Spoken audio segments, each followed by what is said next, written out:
Bonjour tout le monde, c'est Rencontre de pêche et aujourd'hui on se retrouve pour que je vous présente ma sélection de leurres 2023. Ceux qui ont beaucoup servi durant l'année 2022 avec lesquels j'ai eu beaucoup de réussite et que je compte bien utiliser cette année 2023. Donc on commence avec un leurre de chez Yo-Zuri. C'est un prop bait avec une petite hélice à l'arrière. C'est un leurre qui m'a permis de faire bar, aspe, perche et il sert aussi, il peut servir pour le brochet aussi. Je sais que les leurres de surface, ça fonctionne aussi bien pour le brochet. Donc malgré qu'on conseille de le ramener en linéaire, moi je conseille de le ramener vraiment comme un stick bait.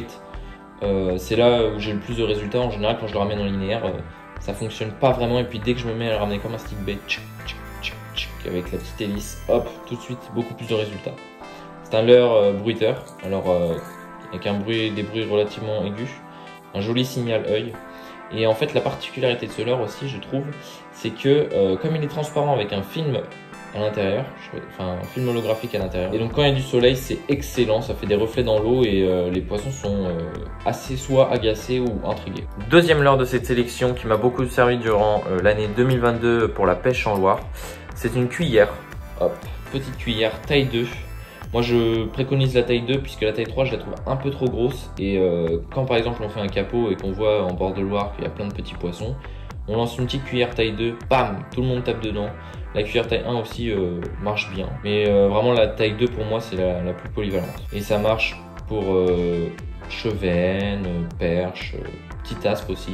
Et voilà, je la trouve vraiment excellente. On peut voir d'ailleurs que il y a un hameçon qui est ouvert parce que j'ai beaucoup servi cette cuillère. Donc voilà, un leurre excellent pour tout type, d'ailleurs au clair comme au teinté. Troisième leurre, le Ryuki de chez Duo en 80 cm et en sinking. Un leurre excellent pour la pêche de l'aspe. Le matin, le soir, le ramener à pleine balle dans l'eau, c'est excellent. Ça les attire. Alors là, c'est un coloris sardine noire. Et oui, quand je pêchais en Loire et que je le ramenais doucement, voire même de la traction, rien. Et d'un coup, quand je commence à le ramener à pleine vitesse, boum, ça tape. C'est excellent. D'ailleurs, tous les pêcheurs le disent, c'est vraiment un super leurre pour l'aspe. Il est très joli, très joli, très bien fait. Voilà, un leurre excellent. Quatrième leurre de la sélection, et là ils sont deux, parce que pour moi je les mets au même rang. C'est deux petits leurres souples, plombés en 2 grammes. Un petit shad, le Naturi ou Noturi, je ne sais plus. Excellent dans les petites rivières. J'ai réussi à faire du chevaine, de la perche avec. Et aussi, il marche, j'ai vu qu'il marchait aussi pour le cendre. J'ai un ami qui a réussi à faire un petit cendre avec. Et ça, c'est un leurre translucide, un grub, une queue très fine, qui pour moi est très utile au printemps puisqu'il imite les alevins qui viennent de naître après les périodes de frai, les différentes espèces. Et ouais, excellent aussi, redoutable. Donc voilà, deux petits leurres qui ont une queue très fine d'ailleurs, que je préconise pour l'année 2023. Pour le cinquième leurre de cette sélection, le Rogun en taille 120. Je préconise toujours d'avoir un leurre de taille moyenne dans sa boîte, puisqu'il y a, s'il y a du brochet, si on en voit un, ou il y a une chasse de brochet, il sert même pour le silure, faut savoir le séduire. Alors j'ai réussi à faire du silure avec, heureusement que je l'avais décroché, puisque ma canne n'aurait pas supporté. Et pour le brochet, c'est une valeur sûre. Il est aussi très bon pour le bar, puisqu'il imite très bien un maquereau dans ce coloris-là. Et là, il est plombé en 15 grammes, puisque dans l'eau de mer, quand il y a des vagues, tout ça, faut qu'il soit bien plombé, puisque sinon il traîne en surface. Donc si on veut le faire descendre dans la couche d'eau, important de le plomber en mer. Un très bon leurre, souple, hop, résistant, qui a une très jolie nage et que j'utiliserai pour l'année 2023. Et enfin pour le dernier leurre de cette sélection, une craw.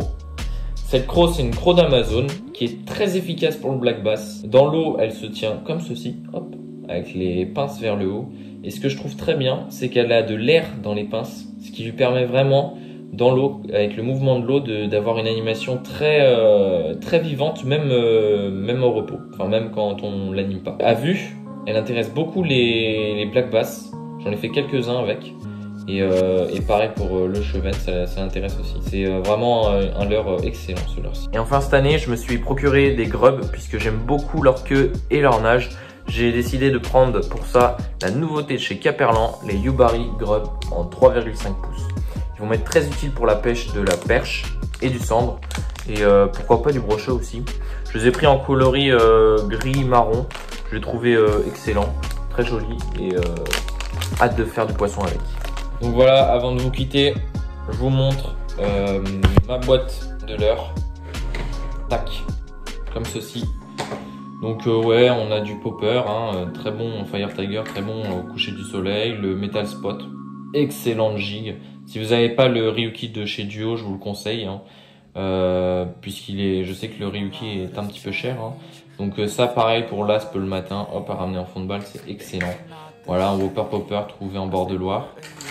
Voilà, et des petits chats, un minot, des cuillères de toute taille et des petits leurres souples excellents dans les petites rivières. Et je vous montre aussi d'autres leurres qui sont dans mon sac en bandoulière que j'avais présenté dans la précédente vidéo.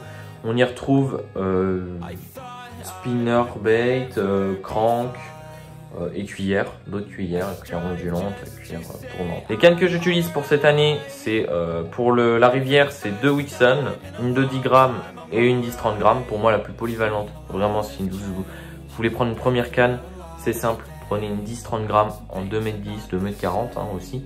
Mais pour moi, ouais, c'est vraiment une canne très polyvalente. Et pour la pêche en mer, une Illicium 500 en 10-35 grammes, il me semble. Et voilà, vraiment une 2m70 par rapport à la 2m10. Pour moi, en mer, ça change tout. Distance de lancer, même pour animer, vraiment une très bonne canne pour la mer. Voilà, c'est la fin de la vidéo. N'hésitez pas à me dire en commentaire ce que vous en avez pensé, à me donner d'autres idées de vidéos. Et moi, voilà, je vous dis au revoir et à la prochaine.